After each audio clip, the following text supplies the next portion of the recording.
Can you hear me? Yes.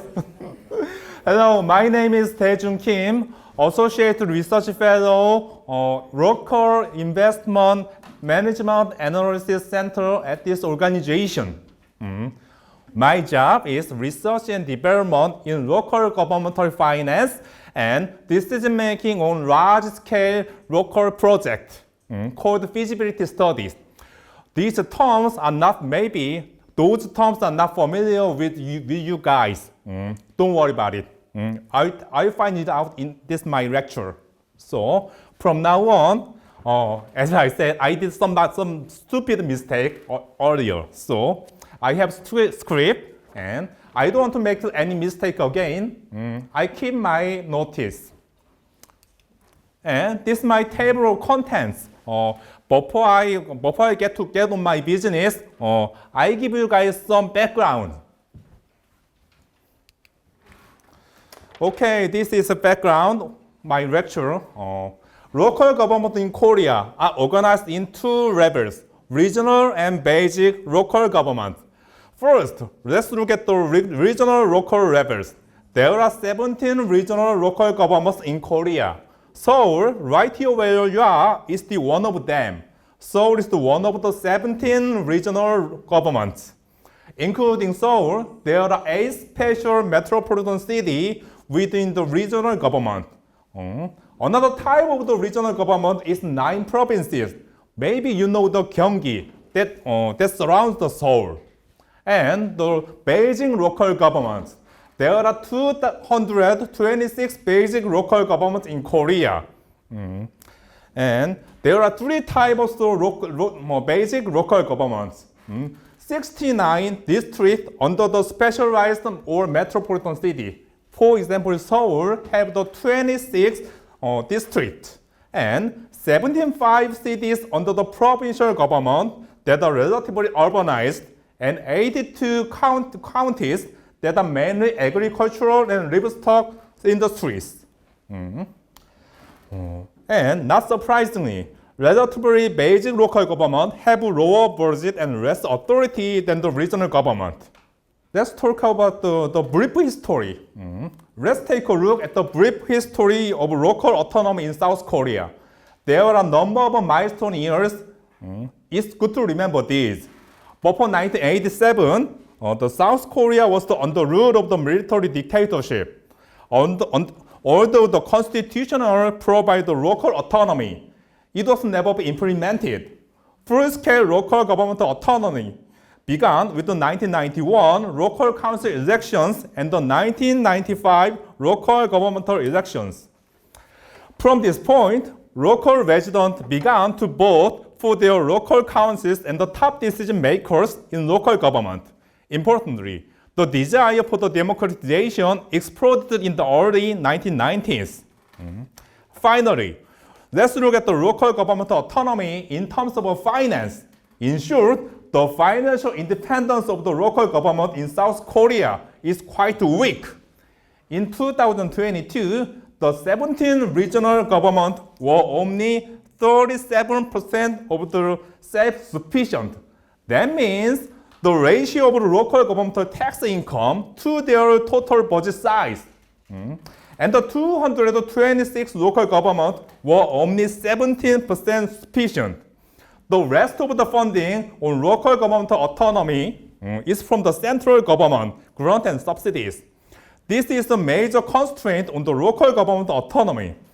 What you can see here is that local governments are given a high level of the funding relative to their tax capacity. Theoretically speaking, from a fiscal perspective, they have excessive authority relative to their responsibilities. From now on, let's take a look at the nature of the governmental investment project and its decision making. There are 4 pictures. What is this? What looks it like? Yes, that is the Gangneung Ice Arena. It hosted the Olympic Games in 2018 in Winter Olympics, and it is also a very expensive public building. Yes, now take a look at this picture. lots of people are doing something on the frozen river. They are drilling holes in the river and try to catch fishes. That's the Winter Fish Festival in Hwacheon County, Gangneung Province. And Hwacheon County is the basic local government organized a large-scale festival to entertain people. That's another type of the local investment. And some of you may visit the East Sea. They are really beautiful. But to get there, you have to go over huge mountains. And there are two ways to get there. First, detouring around the mountains along the curvy roads and taking shortcut with tunnel with a toll. Pay the money for the toll. And the Michiryong Tunnel in Gangwon Province is an example of such a toll project.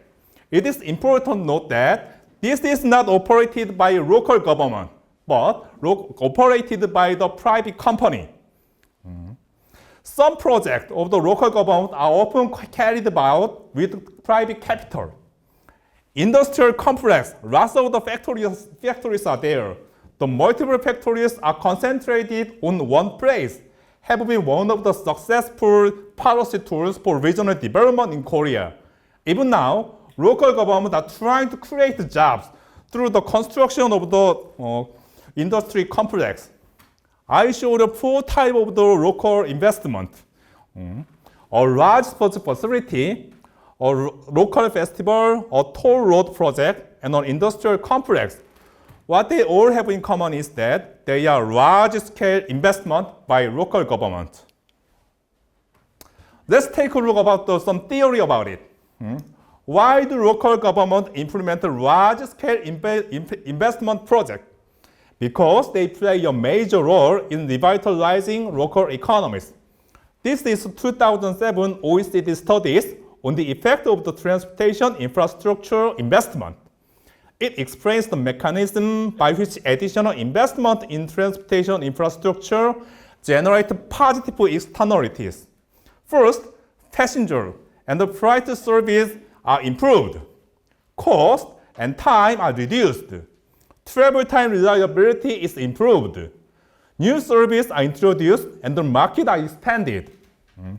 To give you a simple example, in South Korea, a new urban rail not only reduces the actual distance to work, but also brings people more distant places to work or buy goods.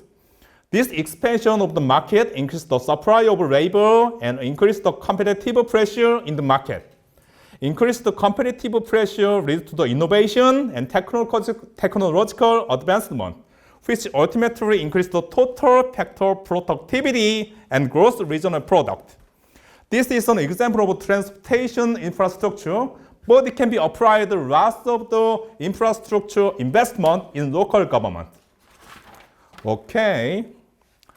Let's take a closer look at the characteristics of the large-scale regional investment project. First, there is a really high level of the investment in time and money.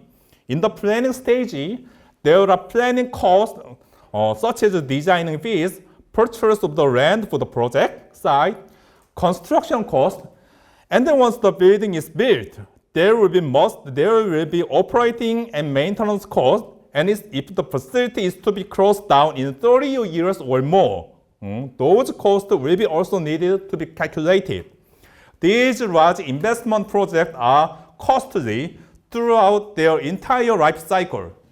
And those costs are irreversible, very difficult to get back. And also, it is very hard to change the function of the large facility during operation. The other nature is that there are lots of the stakeholders in multiple areas. In simplest form, there are central government and local government. Central government has money, local government need to be project proceed. So, central government don't want to spend lots of money, but the local government, they want to spend as much as possible. They want really big project. That's the difference, and they are stakeholders. And another stakeholders are the residents. The people live in there. There are stakeholders, sometimes private sector, private company, They rule the project. They are also stakeholders. What can we learn from this? Making a good and rational decision is incredibly important. Really big size takes big money and takes lots of time. So good decision is really important. So therefore, let's talk about a little about the nature of the public investment decisions. Making decisions in the present about the future public investment is in danger of uncertainty. Changes in base year, flexibility in plans, advances in technology, and changes in socio-economic conditions and values can lead to different judgment about the same project. Let me give some example. At one point, building an overpass over a road in South Korea was a really good investment. However, with the growing concern for the pedestrian right, it has become a trend to eliminate the existing overpass. Because the pedestrian right, they don't need to go to the overpass. That's take the really wrong way.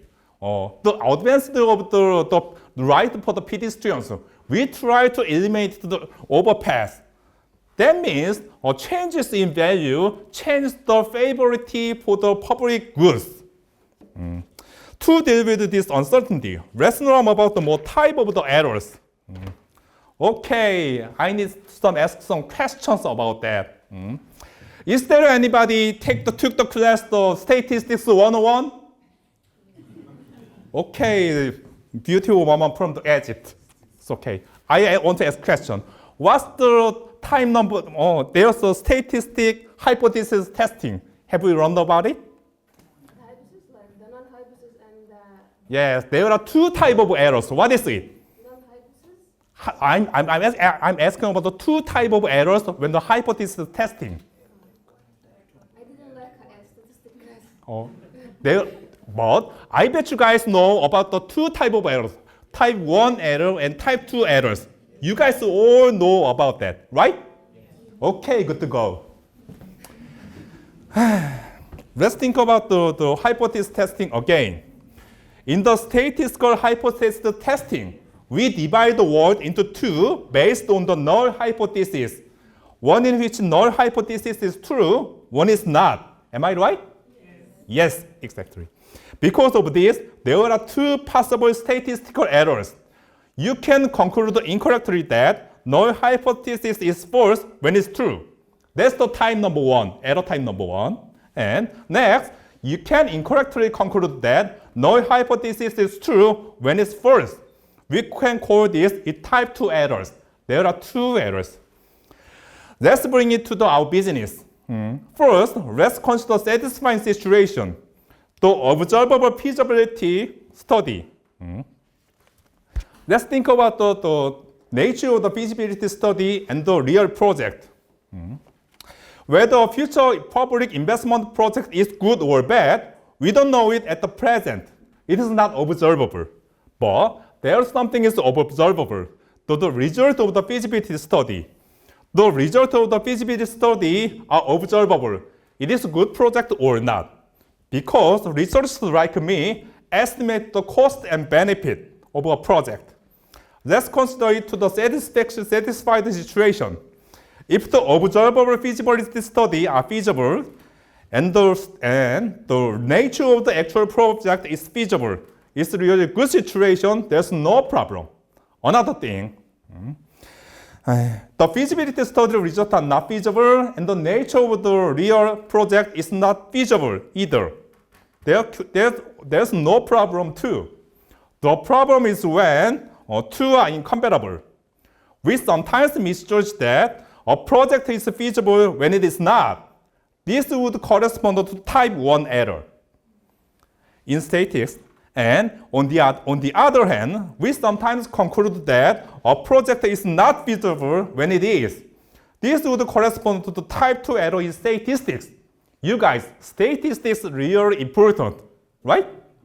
Okay, let's go again. Let's think about it in terms of cost and benefits. The first thing to be clear is that uncertainty in benefit is greater than that of cost. For cost, as we see later, we have a clear benchmark. Past similar cases can be the benchmark, really good benchmark. But the benefit, the uncertainty is very much dependent on the researcher's perspective and methodology. So we have to make a choice. What type of error should we reduce?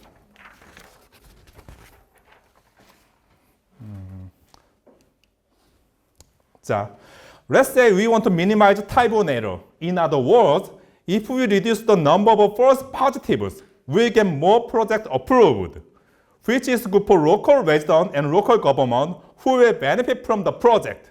On the other hand, if we reduce type 2 errors, the number of the false negatives will get fewer projects approved, which is good for budget department who can reduce overspending. If so, depends on whether you are. To keep financial soundness, we should probably be more conservative in our cost-benefit judgment to reduce type 2 error. There are some reasons to support this view. Local governments tend to overestimate benefit in order to launch the project. To correct this, it is necessary to reanalyze the local government decision from a more conservative perspective. This is also a way to ensure consistency in feasibility studies. However, it is not always the right answer. If there is a social consensus that need for the local development takes the priority over the need to save budget, then it might be possible to give a priority to accelerate the development by minimizing type 1 errors. With this background, we'll now introduce Local Governmental Investment Appraisal System of Korea. Korea's local finance investment appraisal system was introduced in 1991. Prior to that, there was no system to reflect the opinions of the residents on the local investment project. In other words, government officials like you decide which project should be planned and implemented. That changed in 1991. As I mentioned in the background on this lecture, this was the moment, 1991. As I mentioned in the background of my lecture, this is the moment autonomy of the local government in Korea really began. In other words, local finance invest appraisal system in Korea is the product of the democratization. The basic concept is so simple that a committee of the civilians decide whether local projects should be implemented or not. A local investment appraisal committee, usually consisting 10 or more members, decide whether a project should proceed. The committee usually composed of 2 or 3 senior local government officials and a majority of civilians, and the chairperson must be a civilian. A project must be approved by the local finance investment appraisal committee in order to include the next year's budget. In other words, committee does not improve the project, it did not be included in next year's budget. Let's take a look at the procedure for the local finance investment project. The first step is to include the project in the midterm local finance plan. We make the 5 years plan every single year in local government. And if the total cost of the project exceeds 50 billion won, it takes lots of money. Feasibility study for large-scale project must be conducted. Then, the local finance investment appraisal, which I just described, will be conducted.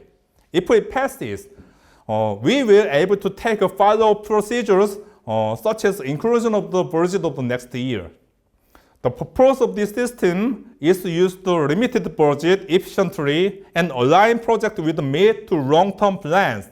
As I mentioned earlier, large-scale investment projects, by their very nature, require good decision-making. Earlier, I showed some examples of the local governmental investment project with pictures. There are types: construction, and that's the physical facilities, and the festival event. That's the one-time event, puts lots of the money. And another type is support for the industry. That's lots of the research and development project. And now take a look at the contents of the local investment appraisal. Basically, It is project plan. As you can see, it includes an overview, budget, details and schedule, and preliminary procedures, review materials, and the post-construction operation plan. One of the most important items is economic and feasibility and profitability. Especially for large-scale projects, it is necessary to carefully examine whether the benefit of the project exceeds the cost over life cycle time, such as 30 years or more. The study of this is called a feasibility study. This is more than 70% of what I do in this organization. That's my job. Okay, we just reviewed the content and I give you the criterion. The first thing we look at is the alignment with the country's mid and long-term plan and socio-economic policies. As an easy example, think about the factories, the industrial complex. If an industrial complex is planned to be located in the area designated for agriculture in mid-term regional plan, it will not be in line with the higher level. This is very important for systematic regional development. Next is the cooperation with the budget planning. Local governments in Korea plan their budget for next 5 years in advance.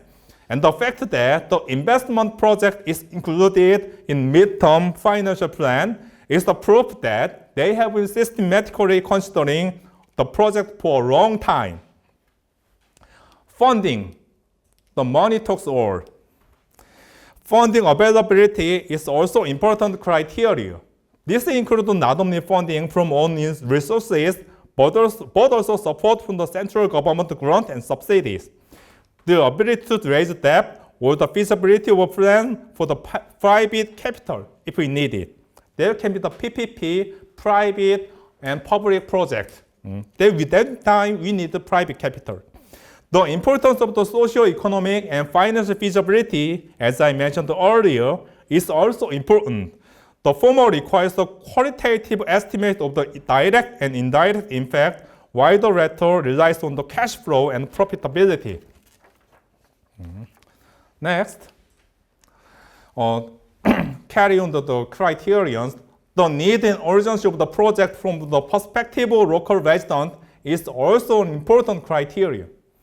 It is necessary to present a reasonable need and benefit for local residents. Accordingly, it also necessary to consider the reasonable size and of the project. By combining the judgment of the individual item, the overall evaluation results are presented in comprehensive assessment. And that's the timing. Because we don't have enough time, just pass it. We have 3 times local governmental investment appraisal every single year. And that's the issue of the commissioned appraisal. Who conduct investment appraisal? In early 1990s, when the first local government investment appraisal were introduced, basic and regional governments conducted them in their autonomy. This meant that review were often run as a formality, increasing the likelihood of the type 2 errors, underestimating cost and overestimating benefits. They want big projects for the local government, regardless of the benefit, incorrectly concluding that a project is feasible when it is not. In 1995, the system was revised. Self-appraisal is allowed for only small-scale projects, but for large-scale projects that often cause the budgetary waste, the regional or central government will conduct commissioned appraisal. This is because in 2000s, some well-funded local government built excessive scale buildings, which became a social problem. In response, the Ministry of Interior and Safety decided to conduct a commissioned appraisal to determine whether the size of the project is appropriate according to the local administrative needs. So there's a type of the appraisal. Something is the self-appraisal, and in the other words, the commission.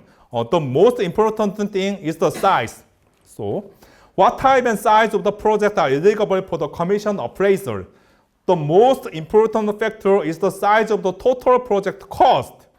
If the total project cost is small or fully self-funded, the project will be conducted by self-appraisal. However, if the project is mixed funding or has a large scale, the appraisal will be commissioned by the regional or central government, depending on the size. In addition, commissioned appraisal is mandatory for certain type of the project, such as public building or cultural and sports facilities. Let's think about the basic logic again. If it is fully self-funded, the logic of local autonomy is that if a local government can afford it, it should make its own decision. But there are some exceptions. In case of the project that are easily overplanned, such as public building used by local government officials, cultural and sports facilities, you have to convince regional or central government which has more objective point of view. Okay, now is the time to explain what I do for a living. It is conducting feasibility studies for large-scale investment projects for new projects with a total cost of 50 million won or more, which requires lots of resources and time. An independent organization evaluates the feasibility of the project. First, we examine the validity and reliability of the project cost from the life cycle perspective. We also review the validity of the demand and scale.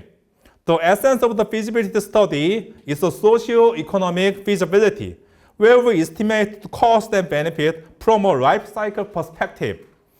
The conclusion is usually presented a benefit-cost ratio. In other words, which is greater, cost or benefit?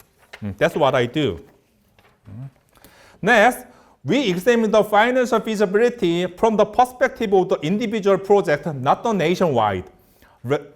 Feasibility from the nationwide one is different from the cash flow. This is include the analysis of the break-even point based on cash flows.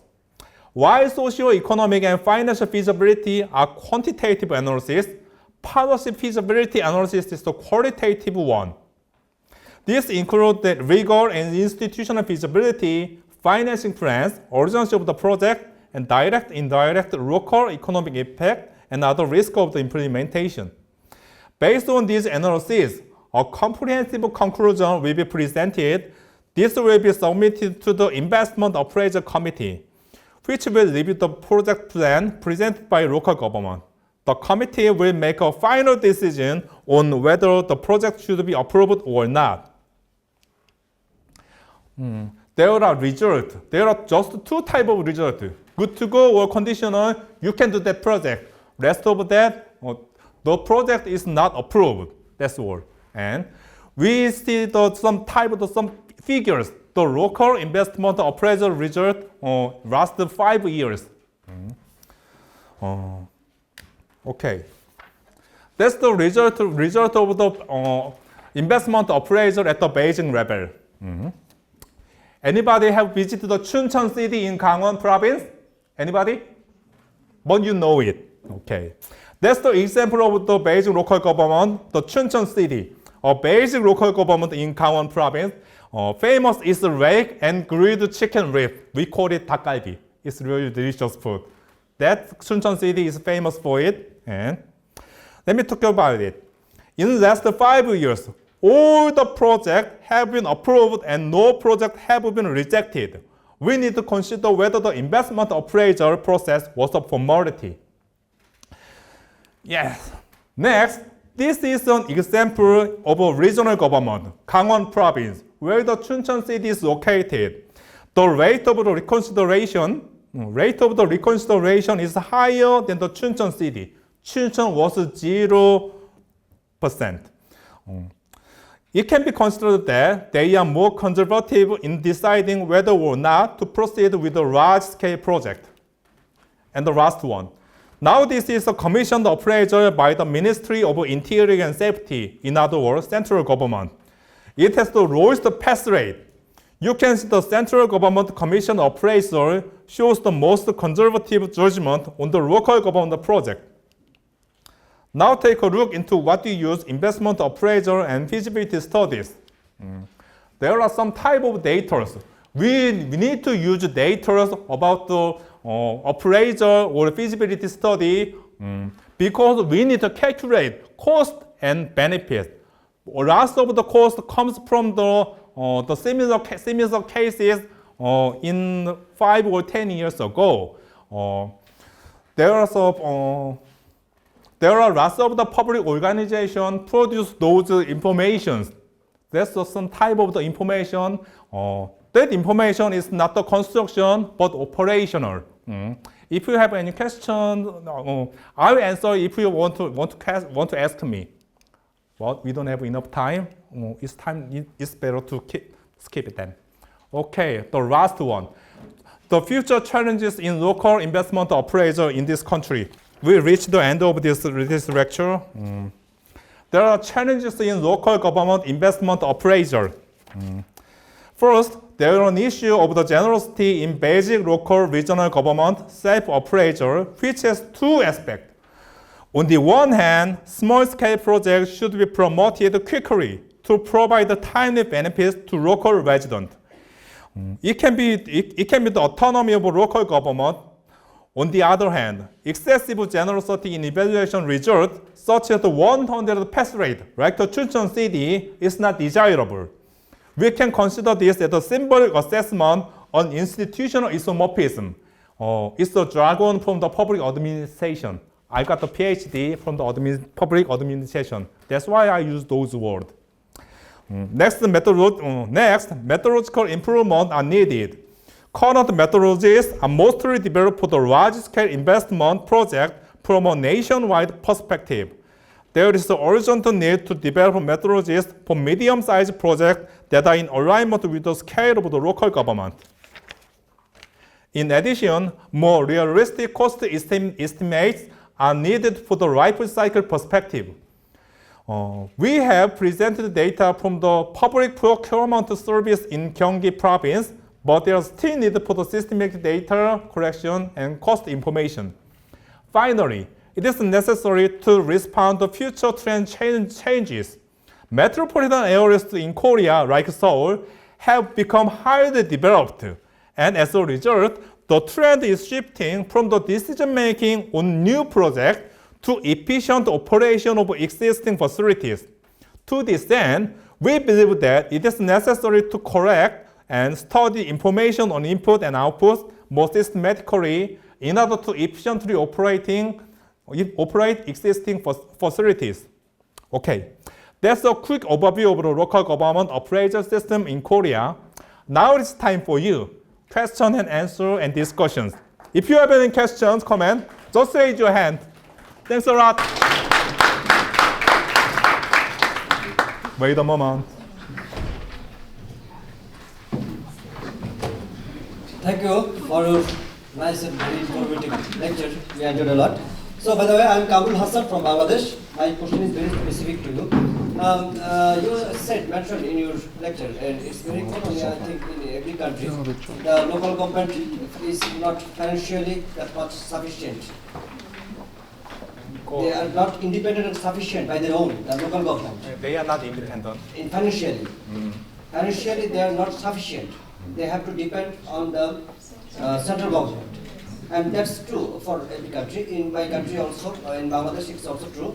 And that's why government always try to make the local government financially sufficient. That's sufficient. That's but in case of local government, if government try to make the local government sufficient, so they need more revenue. And if so, from where the revenue come? It will come from the local people.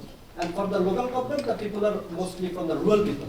So in the context of any developing country, we can assume that yes, the government has a shortage of revenue. So of course, the government may have a tendency to make the local government more sufficient financially. But in case of developed country like Korea, revenue and money is not problem for you. Your central government have, we think your central government have sufficient money. So why you want to make your local government financially sufficient? That's a very basic question. I don't know what is the name or not. Okay, even though, okay, thanks for good question from Assam, from the Bangladesh. And I think even though we are developed country, but we don't have enough money for that in the basic local government. Because in case of the local government, we need lots of the fixed cost, like the money for the hiring people and operating lots of the physical facility. So usually, let me think about it. In the basic local government, we don't have enough money to deal with start new project. It's real not so big. Let me see. The exact amount of the money is the 10 or 20 billion, only 10 or 20 billion won. Is there money to invest on another new project? We don't have enough money too, because of the fixed cost. That can be the answer. Okay, thank you. Another question? Yes. Let me finish. Sorry for that. Thank you. My name is Gifty Sabon from Ghana. Yes. I just want to find out what will be the process for a private individual, like a private sector or individual, to invest with local infrastructure. Would it be the same as going through the investment appraisal system? Because back in Ghana, if, for instance, a private institution wants to help in constructing maybe a road in front of their organization, the local government doesn't allow it. They want the money to come to their coffers to do it. But we don't really trust them so much to do it. So then it stays like that. That thing is being done. So here, if an individual wants to invest in infrastructure, local infrastructure, must they come to the local government and give them the money before it can be done? That's my question. So your question is I want to know the process. you want the process of the private, the public and private Yes. partnership. Yes. Okay, I give you an answer. We have two types of the public-private partnership rules. One thing rules is they can ask the brand new project to the local or the central government. And one is to ask from the private company, one is the government to decide, we can make this road or library with the private capital. That's the two way, but the logic is the same. We make another model. The model is that we assume that if the project was done by the local or the central government, what can be done? We calculate all the cash flows, but the difference is in private company, they have to borrow money from the bank, right? But in the local or central government, they don't need to borrow the money. The interest rate is different. Interest rate of the local or the central government is lower than the bank, right? So in this case, private company, they have to make the innovation in the construction or the operating, cut the loss of the cost, right? So in Korea, we make the system. If the public and private partnership project, we compare the cases if we done by government. The private company's proposal should be good, should be better than the government one. It's really difficult because, as I said, interest rate from the local or the central government is lower than the bank one. Can make answer? Thanks a lot. Another question? Okay, thank you. Yes, finally. My name is Godfrey Yes. from Tanzania. Yes. First, I have to declare the interest that also have an idea of the project appraisal. Thank you. So, I was well keen when you were presenting the criteria for investment appraisal. The criteria? Criteria for investment appraisal. That means you have mentioned some criteria that you are taking into considerations, and actually these are the dimensions of the project appraisal. You have spoken about the financial, social, economic, and but I have not seen one of the most important dimensions, that is environmental. Environmental, Yeah. I see. So do you consider the issue of the environment before the implementation of the investment? Because it is the most crucial one, and actually it brings a lot of the confusions. Like in my country, we have the one project, we want to construct road along the national park, but the environmentalists have launched some suggestions that the road should not be constructed because it will end up distracting the ecology. Now the government is still in debating with the stakeholders because of the environmental criteria. That's so I want just to know from you, how do you take the issue of the environmental as one of the crucial dimensions for project appraisal? Okay, I see. You can. Another question? If you have another question, I answer it first and ask you again. Okay, there we go. And what I understand is, in my country, you want to know how to deal with the environmental problem in feasibility study and our appraiser. There are two ways. One is quantitative way. That means they calculate the impact of the project by calculating how much money will be needed. In this case, let's think of the making new road. If you make the new road, it makes the noise and lots of the dirt and the lots of the hazard. We calculate the impact of the hazard to the money, and that gives the negative benefit. That's the quantitative way. Another way is the qualitative way. It deals with the makes an analysis according to the capacity or the qualitative impact.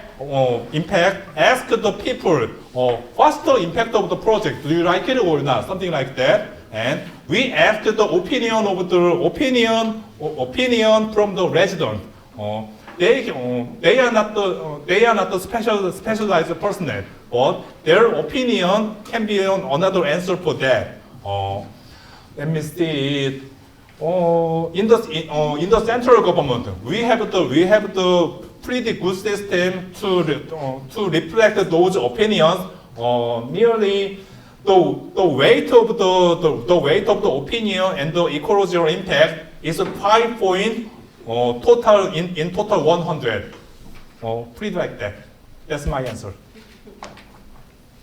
Okay. So just I want to know if you are taking care of the environmental sites. Yes. And other procedures. It is differ from one country to another country. So let me just accept it. Okay. My question is, you have said that most of the investments must be aligned with the government or national-wide impact. Yes. But we are aware that the development is differ from one place to another place, like from the rural area to urban areas. And before doing any kind of investment, you need to do the need assessment. And the need of the people can differ also. So sometimes cannot reflect directly the impact of the national, but the people in a particular area, they have a need of that project. How do you do now to save the people? Or you just leave them because it is not the impact of, it is not the interest of the government, continue with your problem, and you are not caring of them. I can give you some kind of example. You can find maybe a certain village or a certain part of the country, they need a road to be constructed. But that road has no any beneficial to the country, like there's no any kind of the business is going on. But people, they need that road because they are one who are using for moving from one place to another place. So can you stop doing that kind of the project because it has no any national interest? Okay, you give a really good question. The stakeholders, you mean the central government and local government can be the stakeholders and they have different view, right? So you give me an example for the making road in local area, just good for their local area, not in the central one, right? In this case, in case of the Korea, we did not give subsidy or the grant for the road from the central government. If the local government really want it, they can bring it in with debt or the private public partnership. That's the only way. So if the central government of Korea only give extra grant or subsidy only if those railroad or lots of the project is good for whole country. My answer is with grant and subsidy, the central government decide which project is good for the whole nation or just that area. That's my answer. 감사합니다. Thanks for the content. I really like the copy from your country. Thanks a lot. Thank you so much. Okay, maybe you can be the last question. Okay, thank Yes. you. You got the chance. All right, so thank you so much for the lecture. Thank you. From your introductory slides, you said you have about 226 basic level government, something like that, local government. Yes. How do you balance this with the politics at the local level? Politics at the local level, for my country, Yes. we elect local government officials every 4 years, Yes. and there are issues of succession plans. This project started this administration, Yes. and it's supposed to span for 5 years, Ah. and this government has to go out of power in the next 4 years. Yes. How do you balance this as local finance association with change in political era? Thank you. Yes. You give the most difficult question to me. Politics is always a problem.